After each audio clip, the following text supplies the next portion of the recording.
I welcome all of you to this exclusive webinar organized by the Economic Times in association with Checkmarks. My name is Mukbil Ahmer. I'm the executive editor at ET CISO.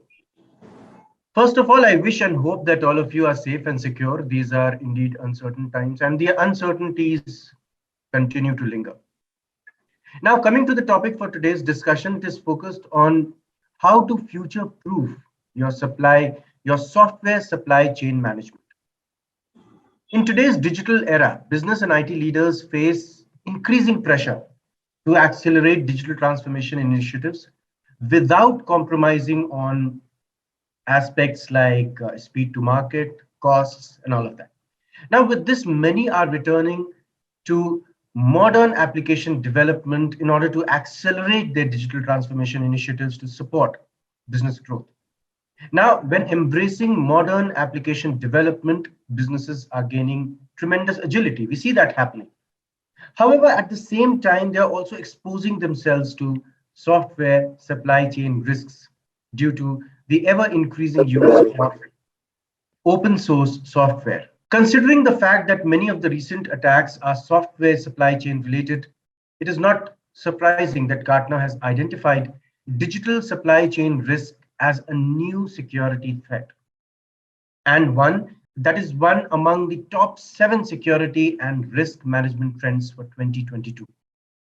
We all understand that with the effects of cyber attacks ranging from the loss of millions of dollars all the way to the potential loss of one's business, reputation, investing in software supply chain security has never been more critical.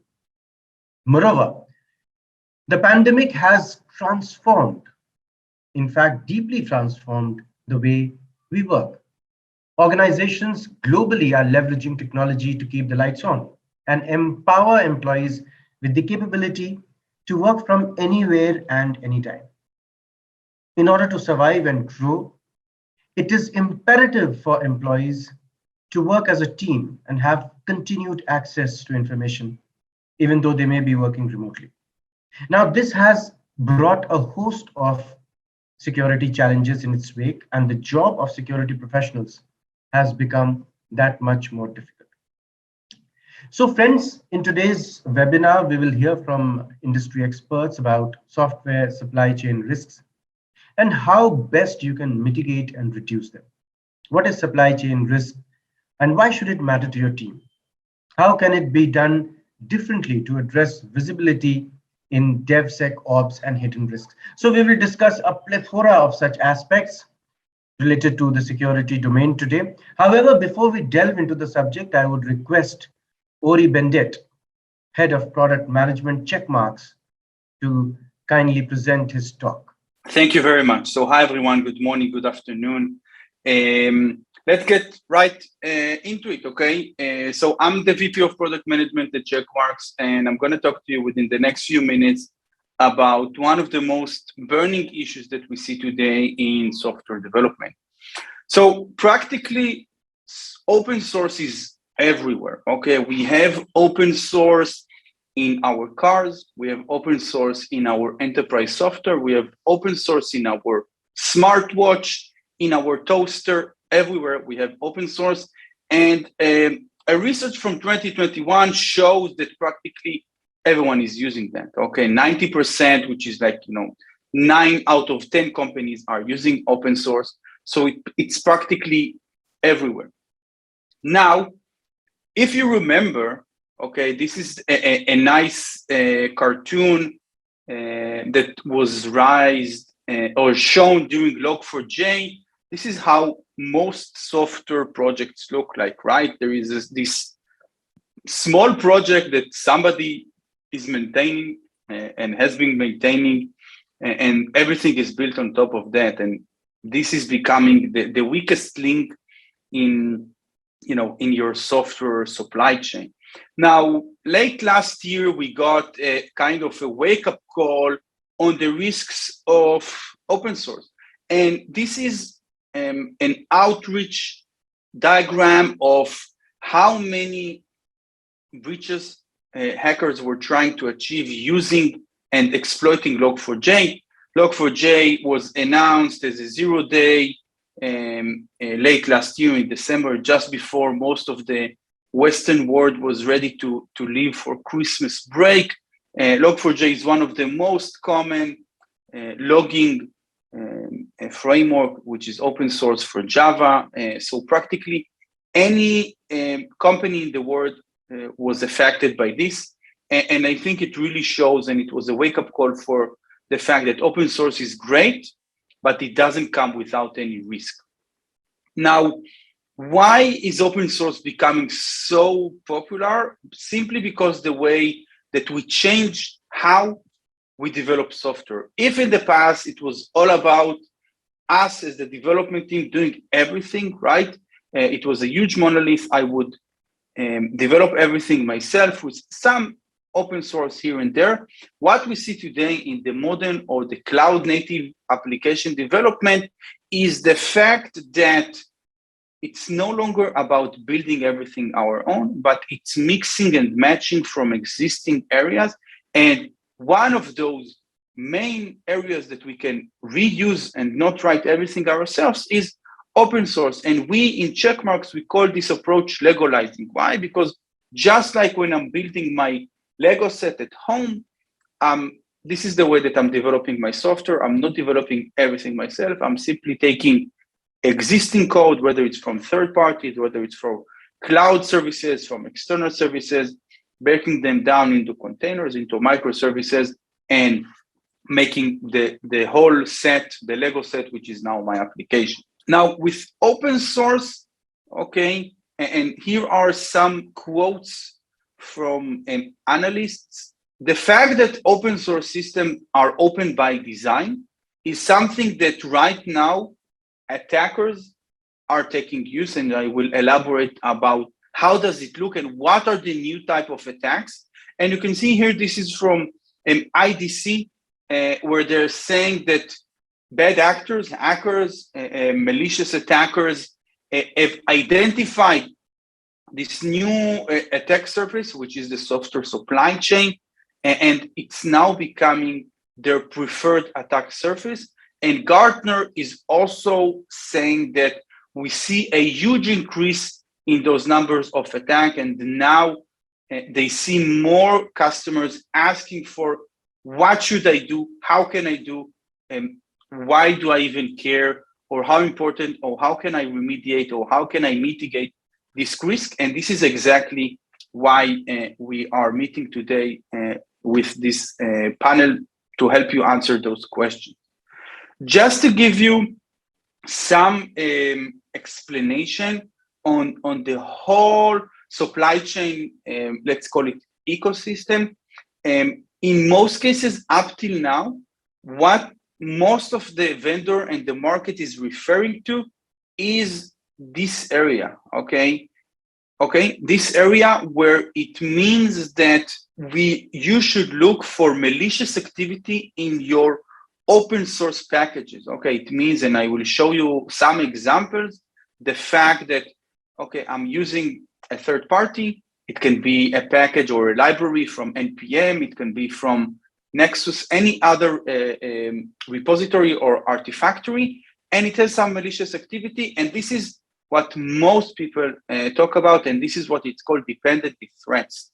However, the wide area, the wide definitions of supply chain talk about everything in the life cycle, everything from source to the consumer of having an exploitable third party or package that is being deployed in productions. And you can see it here. This is, by the way, coming from what is now becoming the industry standard called SALSA. If you will Google that, you can see exactly what does it mean. But you can see on the source threats, we have bypass code review, compromised source control system in the build. And from what I see after the dependencies part, the build area is now becoming more and more of a threat. There was just an attack that was announced this week on Travis CI, for those of you who saw that. So modified code after source control, bypass CI/CD, using a bad package and so on, and obviously still the dependency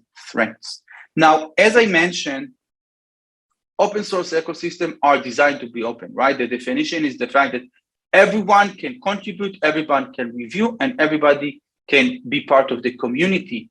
However, now, as we've seen, attackers have taken notice, and because this openness, they are now being able to take advantage of this openness and use the open source ecosystem in their advantage and come up with new and very sophisticated ways of attack that up till now we were not seeing. I mean, we always saw the traditional SQL injection, XSS, the cross-site scripting, and all of them. We also saw the rise of infrastructure breaches, open ports or misconfigured cloud resources. But now they are taking that into a whole new level.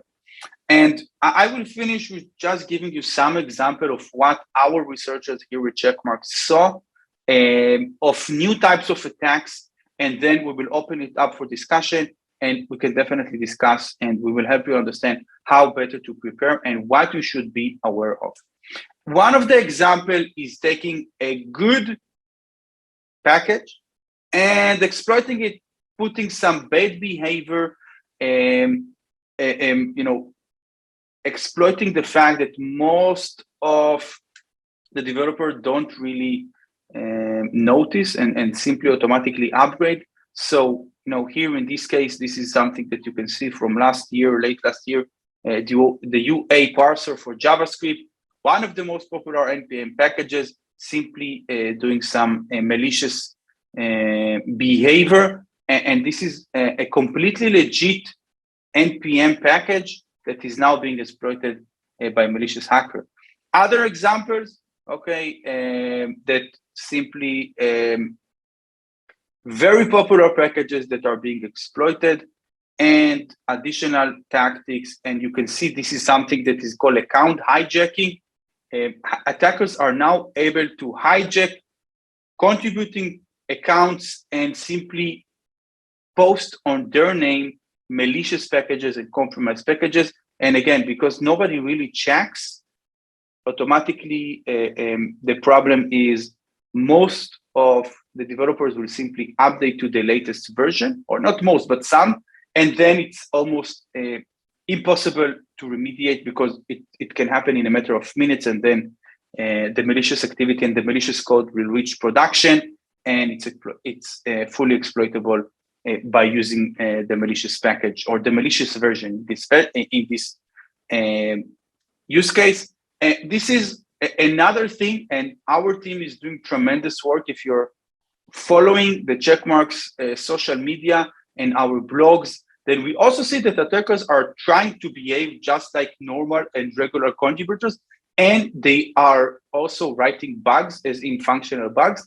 And the most problematic thing is, in this case, the time to respond is really almost impossible, because, as I mentioned, a lot of those installations are happening automatically. So once this malicious attack, where, in the case of UA parser, they simply took a good package and put another version that everybody updated, and then, millions of downloads and millions of applications that can be exploited because nobody really checks. And we will talk about that now in the panel, the fact that open source is great.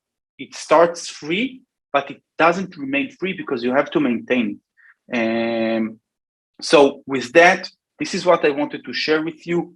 Open source is everywhere. 90% of all organizations are using open source, but with this great openness also come the risk, and Log4j and the recent supply chain attacks help us understand exactly the risks. And now with that, I would end it over, and we can start the panel. And I'm looking forward to talking to you about the risks and how you can remediate that. So thank you very much. Thanks, Ori, for this exceedingly insightful and very comprehensive presentation and talk, in which he pointed out how open source software can be a source of trouble for many organizations. Thank you for your insights, Ori, and you have very successfully brought out the subject that we have to speak about today. And I also feel that, in today's day and age, when we have so many attacks, so many cybersecurity threats, and the threat landscape has really, really, expanded immeasurably. I think, and I'm of the view that there couldn't have been a better time to discuss all this. Also, for one more reason, is that for today's discussions, we have a lineup of extremely knowledgeable and brilliant speakers. I would like to take this opportunity to introduce our guest speakers. It's my pleasure to have with us Ravi Prakash Burlagadda, Senior Vice President, Information Security, Geo Platforms; Manish Ratnakar, AVP, APP Security, Baycat Industries; Nitin Kotwal, Head of Security, MoEngage Inc.; Hemant Verma, Chief Manager, IT, Punjab National Bank; Anand Datta, Global Head, Cybersecurity and Risk Management, Tech Mahindra; Hitesh Bhardwaj, Vice President and ASEAN Business Leader, Cloud4C; Ori Bendet, Head of Product Management, Checkmarks; and last but not the least, Deepak Gupta, Director Channel Sales and Alliances, Indian SARC at Checkmarks. Welcome to this discussion, gentlemen. Really coming to the InfoSec leaders present here. And for the first question, I would want to go to my very good friend, Ravi.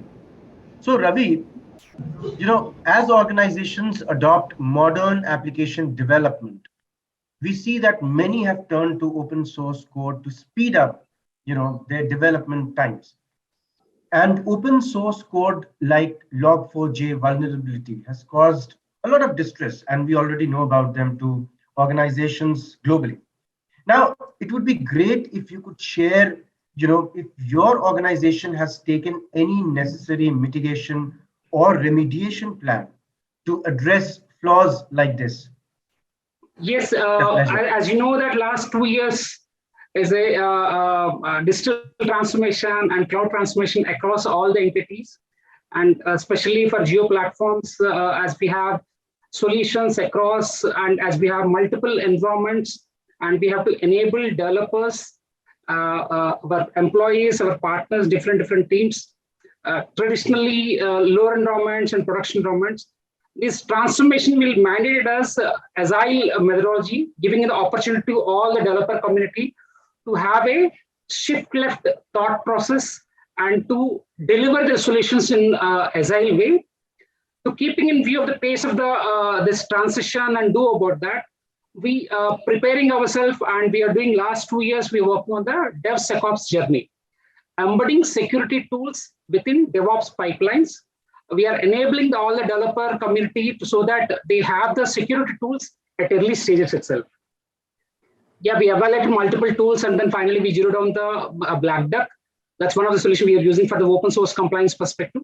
And before that, we are using the dependency checker, WAPS dependency checker. Yes, we are well aware of this problem statement. As you know, we are preparing for the future. As you know, Geo, we have a product line, SaaS services, and devices. We do have both that. Geophone devices. As we talk about the supply chain, it includes many players. Okay, it is, as Ori has highlighted, 1 or 2 NPM components is a supply chain. My firmware provider is a supply chain. My HP provider is a supply chain as my part of my ecosystem. When we try to build one solution, it includes many partners to deliver the solution. Sometimes over the period, we may ignore this is the one of the dependency that we have there, as he highlighted very weakest link. First of all, identifying our supply chain components is a critical phase, and knowingly what all our dependency, the strategy, what is the best way to support our delivery community, because the moment we identify supply chain, it includes some legacy solution stack. Okay, some may not be the known technology stack where we can get the security patching support or know the risk, what is the known risk, what they're carrying about that. First of all, we have to inventorize our supply chain components. In this terminology, we can call it as bill of material components, and identifying the technology stack, what is the appropriate tools that we have to adopt to that, and how agile the delivery teams, how monolithic the solutions we have developed about that. So proactively, we should consider open source vulnerabilities and at the same time licensing compliance. Our strategy is focused towards both strategies, open source vulnerability compliance and at the same time licensing compliance as well, so that we prepare for the future roadmap as we are evolving towards a product roadmap enterprise space, so that all our solutions are secure in all aspects. Yeah, this is very high level. I will let allow others to speak. No, I think you have added beautifully to the discussion here. So Ravi spoke about, how they have managed to come up with a strategy which combines, vulnerabilities as well as compliances. Now, really going on to Manish, would you like to add on to, what Ravi just spoke about? He actually delineated, what all steps his organization has been taking in order to mitigate such flaws and risks in the system, particularly with respect to, software supply chain problems and challenges.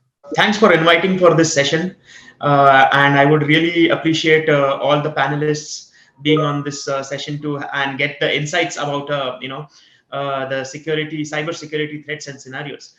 Coming to the question that yes, it is a digital transformation journey for most of the organizations, and there have been a couple of drastic changes around the digital transformation, making it difficult to identify cyber security loopholes. And that's where the log4j type of vulnerabilities and the 0 days keep coming up. What developers usually miss on, or the people who are new to the DevSecOps lifecycle, they miss on getting the security part of the code, which is very, very important nowadays, because as Ori has mentioned, it was a beautiful slide that there is one link which is a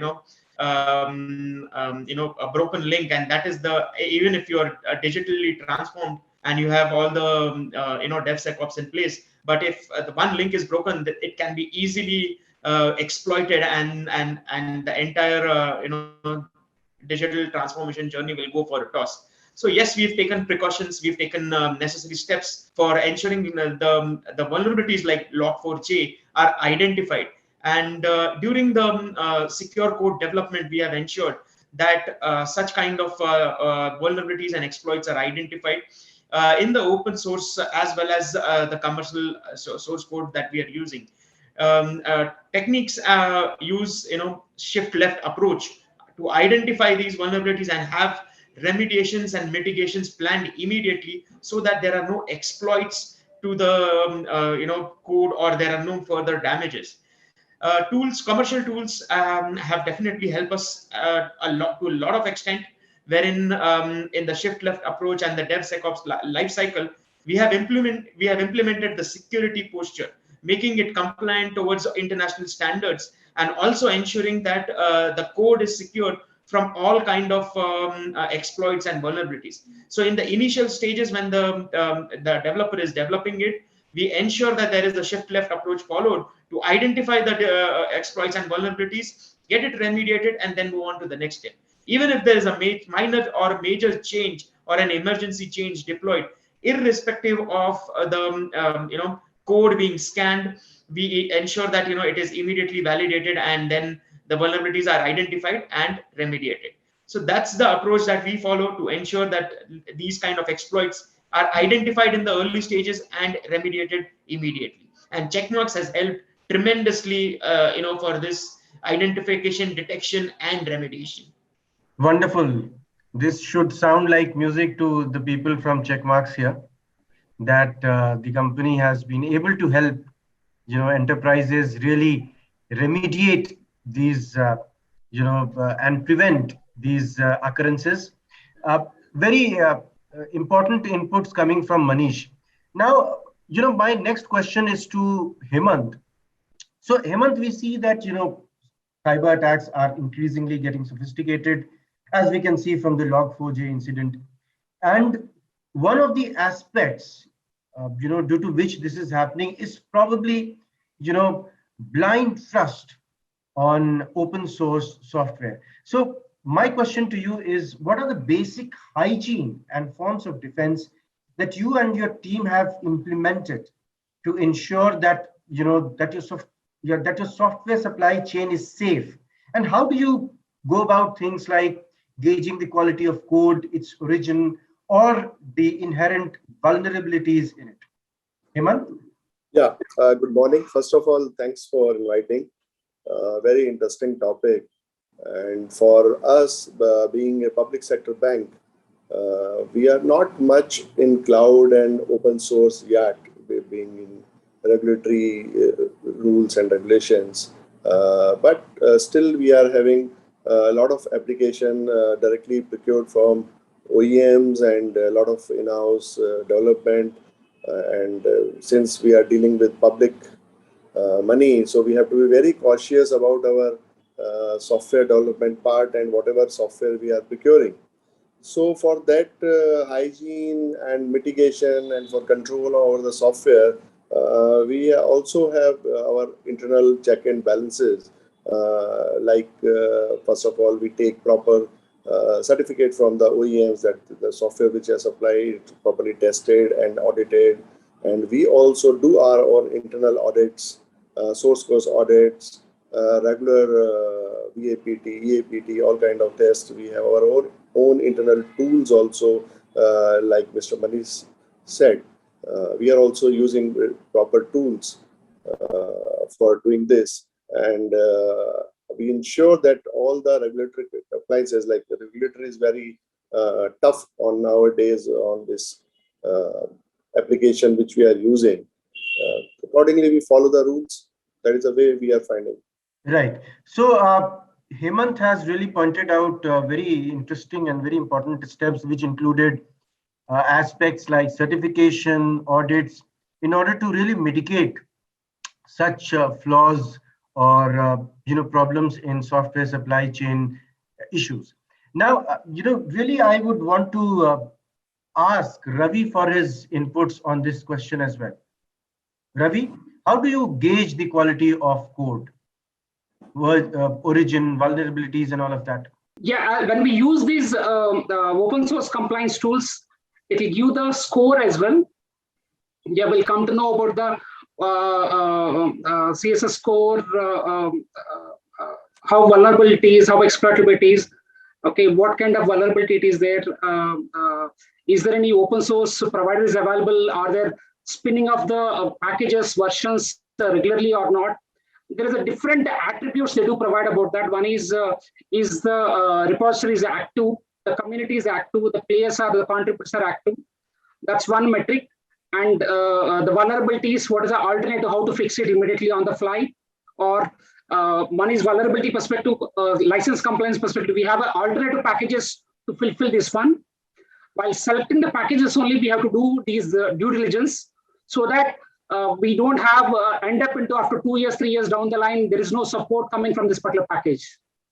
Like for example, Log4j, there's a huge community is there to provide. They released within 3-4 days, they released about 5 versions. Mm-hmm. Okay, it means that one version there is a 5 vulnerabilities, and again in the next version there is another 4 vulnerabilities. Such a package we do have a support.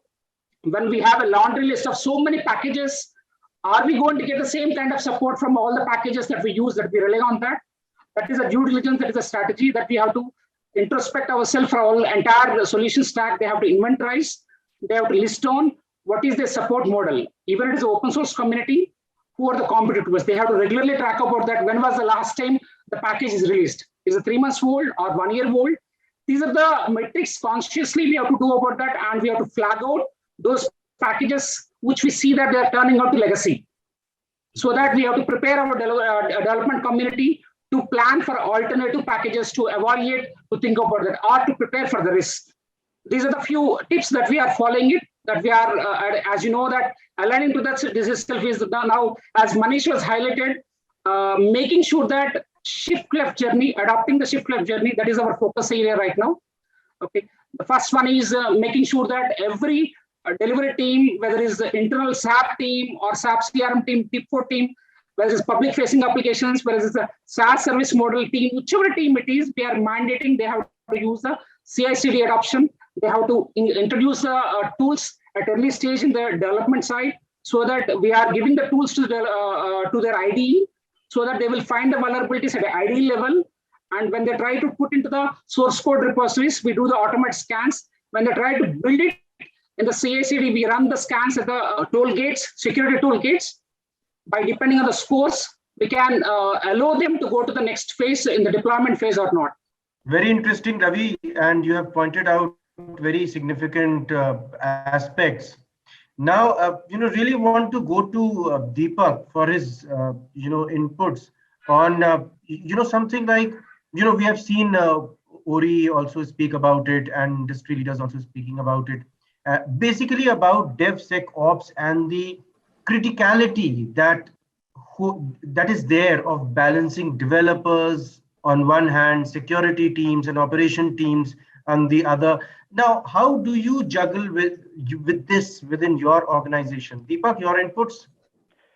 Hi, everyone. Good morning. And thank you for giving me this opportunity and the fellow panelists. See, first of all, modern application development is complex. We all would agree to it largely. With the DevSecOps, security becomes the focus of everyone on a DevOps team. DevSecOps has the goal of implementing security decisions at speed and scale without sacrificing or compromising on the safety, right? DevSecOps, it involves ongoing flexible collaboration between the engineering team and the security team. The concept of speed of delivery and building secure code are merged into one streamlined process. The practice, taking a step back, DevSecOps rose to the forefront of IT transformation journey when enterprises rapidly moved their operations and development to the cloud, and thanks to dear COVID 2 years back, right? IT decision makers understand that security must be a top priority, as the cloud has opened the door to new software vulnerabilities and threats, cybersecurity aspects, all those. I would say the practice also integrates security into every phase of the software development cycle. In the past, security was the last step, before a software was released. Everything was done, and then you would run probably a VAPT or some kind of scan, and then you would put it up for public. There was a separate, nowadays, there is a separate security team in a siloed development structure in the erstwhile DevOps theory. The approach used to work fine in the traditional software development method, which was the waterfall method, I would say. Today, increasingly, we are adopting the agile method of software development, which has shortened the development cycle considerably. In a nutshell, I would say proactive security, which translates to better consumer trust, adaptability, which translates to scalability for organizations, and better resource management, which translates to cost efficiency, is what I have to say about the whole DevSecOps transformation in the last 2 or 3 years. Wow, you have been exceptionally brief and concise in your response, Deepak.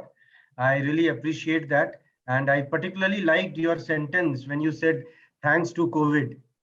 At least there is somebody or someone who is thanking the pandemic for this acceleration in digital transformation that has taken place. Ori, your inputs on this.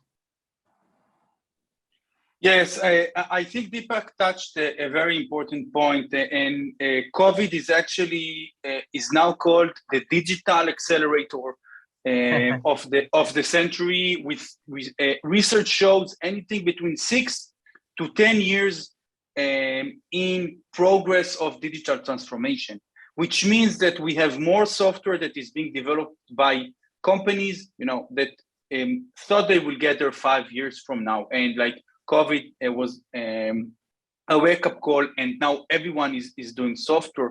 And as we understand, software comes with risks. And I think my take, and the panelists here said greatly, shift left and DevSecOps and everything. I think specifically around open source, we need to understand that open source is not free lunch. Okay, it means you don't get it, eat it, and that's it. It's kind of like something of adopting a free puppy. Why? Because the first phase is free, But if you don't keep it, if you don't groom it, if you don't feed it, it's bound to fail. And our suggestion is to set policies around your open source. And what we saw with Log4j, and I think it was the best example in the industry, is the fact that a lot of companies, like most of us, again, it's not pointing finger, this is reality. We usually take the open source, put it in the POM file or in our manifest, and that's it, right? Only when there is an issue, an incident, then we will do something about that. And the suggestion is to set a policy around your open source maintenance. Okay, so stay as close as possible to the latest versions. Some companies set it up to 2 versions behind, which is reasonable, because what we saw with Log4j is that companies were still in version 1.3, and then they had to upgrade all the way to the latest, which can be a nightmare. So my point is, be aware of the risks, set out these policies that will help you maintain and understand it's not free lunch, but you need to maintain and to keep it, even if you're only consuming the library with the third parties from open source community. Very interesting points coming from Ori. The first one was be aware of the risks, and second is even more important that there is nothing like a free lunch. So even if you are getting open source material, be very careful about it. Now, I really want to go back to Deepak for an interesting phrase that I picked up from his talk, which was about the agile method of software development. Would you like to elaborate on that, Deepak? Sure. I mean, the agile method overall has shortened the development cycle considerably, as I mentioned earlier. New iterations of the applications are released within weeks or even days, right? So keeping security for the very end is no longer feasible. This DevSecOps integrates infrastructure and application security into development processes. Security issues are addressed as they emerge, which makes them easier to fix. So that is how agility has brought in various teams, right? The DevOps has completely, nobody talks about DevOps now. Everyone uses the phrase DevSecOps, which includes the agile method and various teams within the engineering team, the security team, the development team to work hand in hand in tandem to work on the overall build to release process. So yeah. Right. Excellent response from Deepak. And I totally agree with you, Deepak, on this, that security can't be and should never be an afterthought. It has to be built right in at the inception of every line of code. I totally agree with you. Now, for my next question, I would like to go to Nitin Kotwal. So Nitin, we see that many organizations have turned to creating software bill of material to safeguard their applications from potential security concerns. However, a poorly designed SBOM can be an alert fatigue, or if it is adopted in isolation, it could also be a challenge.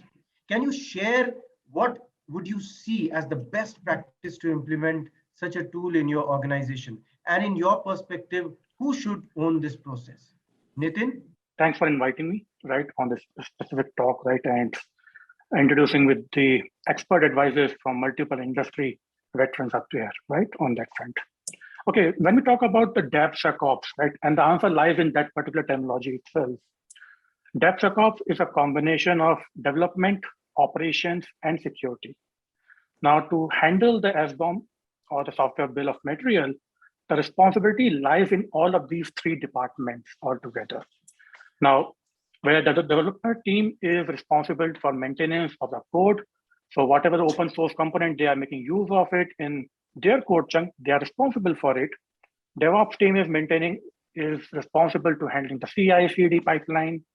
So whatever the components are coming into picture in the build process or in the deployment process, definitely they are responsible for that.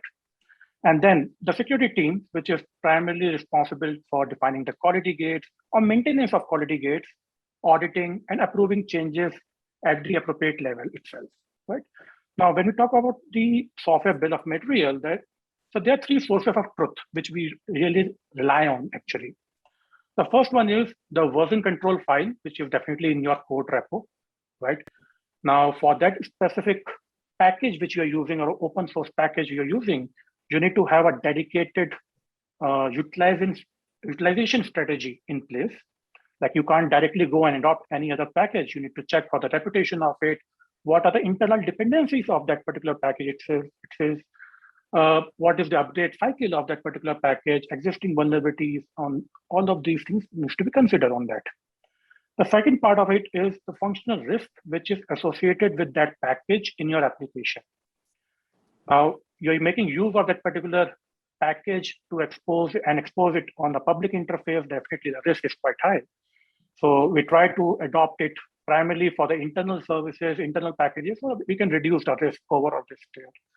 Now in a scenario, let's say we have to adopt it for some external interface or external exposed services. In that scenario, we try to ensure that it is independent of the whole application functionality, or just try to evaluate the impact on those fronts. Now, the second part is utilizing of your automated tools in your CI/CD pipeline, like your software composite analysis tools, like your check marks or Go Black Duck, or there are multiple other tools available on that front. So definitely, when you are building the image, scanning up that particular code chunk is definitely important. Where it also highlights what are the packages being used, not only in your code, but also in your container image itself, because the operating system also contains the open source packages, which also needs to be built accordingly and maintained on that level. Now, once all these things are done, integrated in your DevSecOps pipeline, then everything is deployed, then continuous scanning or assessment or vulnerability assessment of your containers or images is definitely required, because these open source packages change on a daily basis, right? Every day you will see, if you're using hundreds of open source package, daily you will be having something getting upgraded. So keeping a tab on what is getting upgraded, what is the change happening, what is the risk associated with it, definitely is again a critical part of the journey itself. Right. So I totally agree with you on this, that one of the very crucial aspects of any such perspective or process is to have a system of continuous monitoring. Very well said, Nitin. Now, for my next question, I would like to go to Mr. Anand Datta. Anand, you're there? Yeah, hi. Right. So Anand, basically we see that applications can be developed anywhere, on-premise, cloud, or even on a hybrid model. So is there a need to implement different sets of regulations to secure applications based on where they are residing? And is there a way for us to leverage automation technology to drive better business results, secure software, reduce development time and cost, something like this?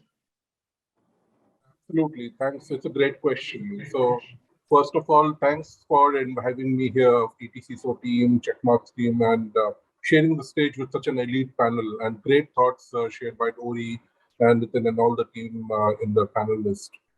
Great learning for myself. But coming to the question, I think the regulation and cadences and everything is very important these days in every aspect, not just in the software side of the story, but also on the infra, in the network, and every other business process side of the story, because regulations is what gives you the right mechanism, the right tools, and the right ideas of how you manage your entire ecosystem.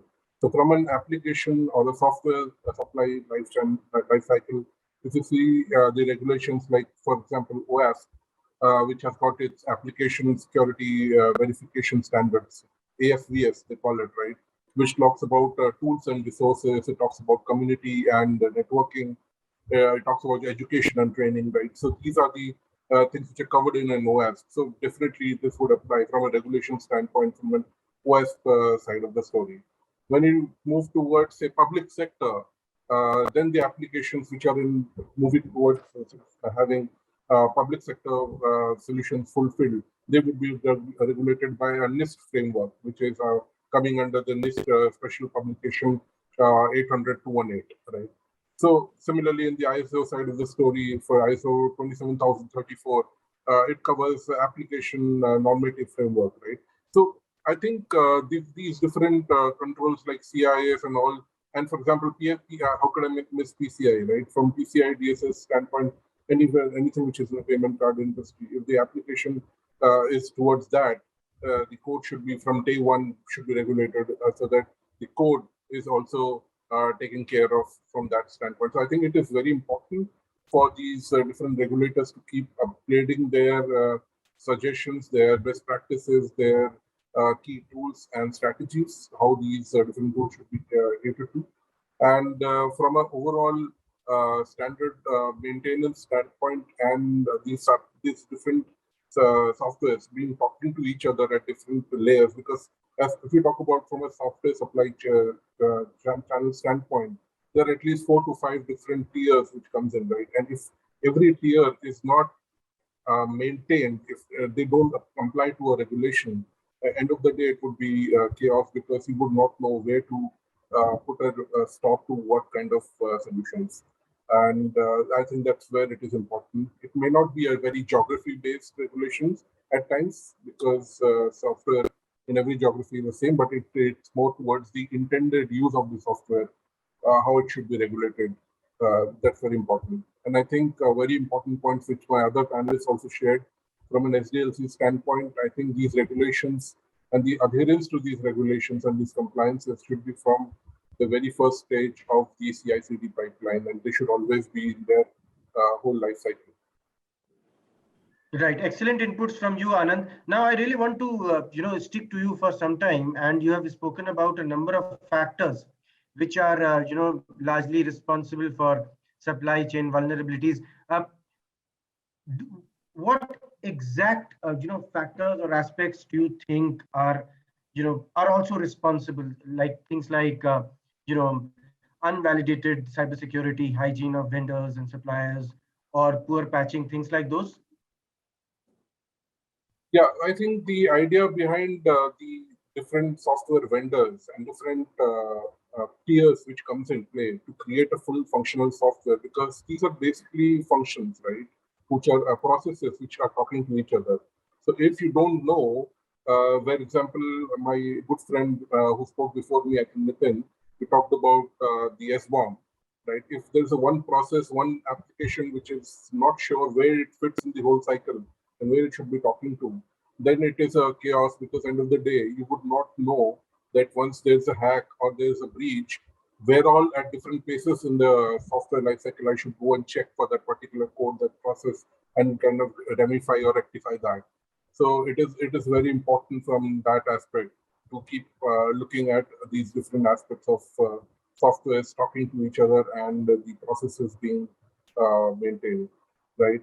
And from a regulation standpoint, like I mentioned, again, so these softwares, when they are regulated and they are kind of talking to each other using the same standards, the same set of templates, the same set of compliances, I think the flow of information becomes very important, because if you say in end of the day, what we are finally securing is the data, right? The data is the gold which we are securing. And end of the day, the processes, when they talk to each other, what they're doing is transferring of data, transferring of information between them, right?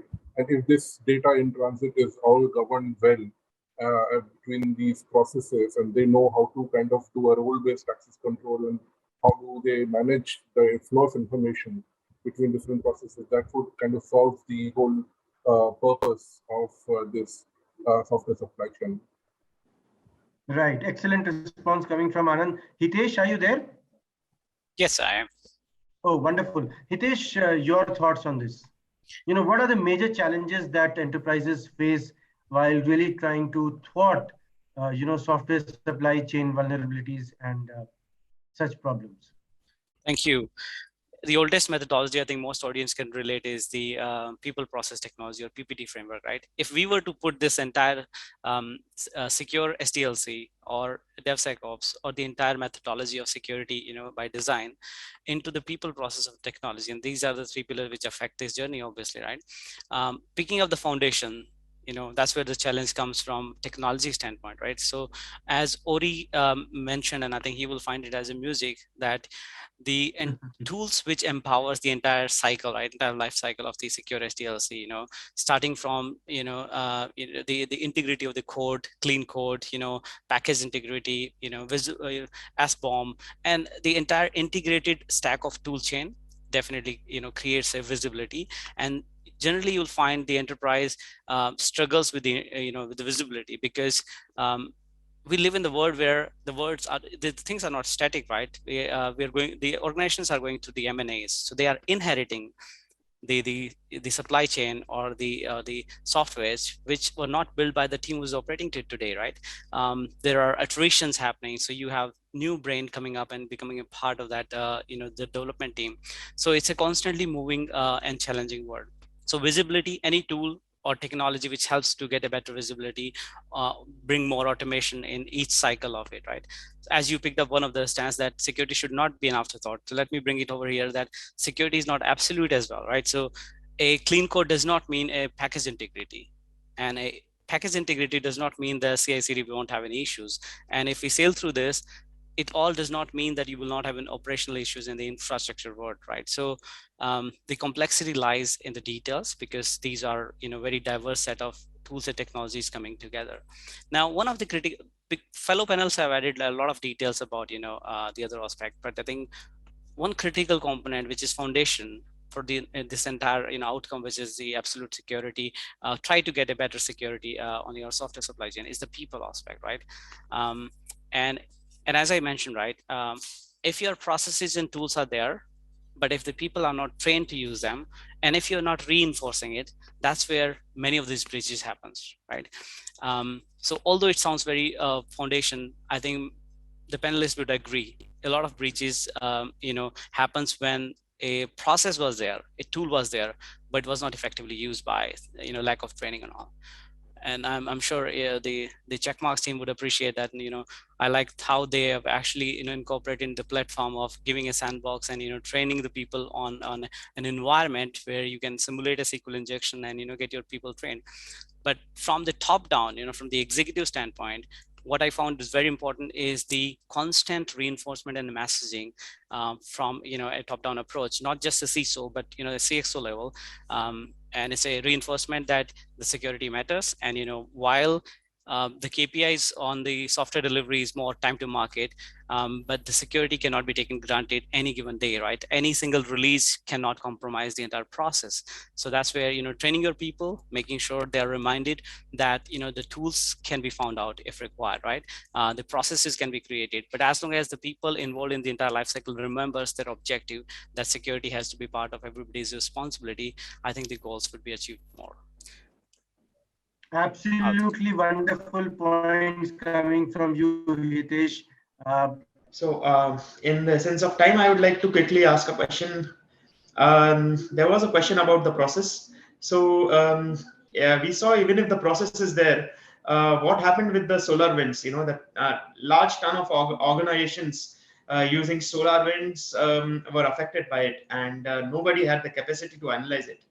And what we do is we just blindly trust the vendor. So in these kind of scenarios where the SolarWinds attacks that happened, what would be the strategy and the best practice, so that large amount of such codes or tons and tons of codes which are there to analyze, and the sufficient team members are not capable of doing it? What should be the strategy?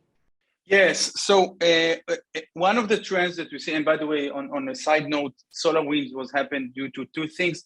First of all, hard-coded secret keys and misconfigured infrastructure. So the way to mitigate, and we see kind of the initial trend of this area, and it also relates to the executive order that is coming from the American government, is that every software that you purchase on an enterprise level, and it really depends on the policy that you have, should come with their own SBOM. Okay, now there are already industry standards, so you can ask for Cyclone DX or anything else, And so you will know, for example, if you purchase Zoom, the software that we're using right now, in case there will be a vulnerability or a breach, you will know if it's relevant for this application. So you can have kind of an SBOM, a software bill of material inventory.